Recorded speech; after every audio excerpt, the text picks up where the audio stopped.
اگر تم کو ان گواہوں کی نسبت کچھ شک ہو تو ان کو عصر کی نماز کے بعد کھڑا کرو اور دونوں اللہ کی قسمیں کھائیں کہ ہم شہادت کا کچھ عوض نہیں لیں گے، گو ہمارا رشتہ دار ہی ہو، اور نہ ہم اللہ کی شہادت کو چھپائیں گے۔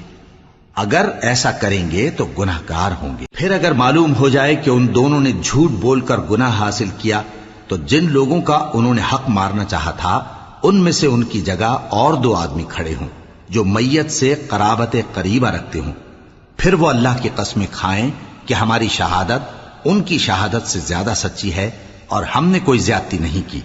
ایسا کیا ہو تو ہم بے انصاف ہیں۔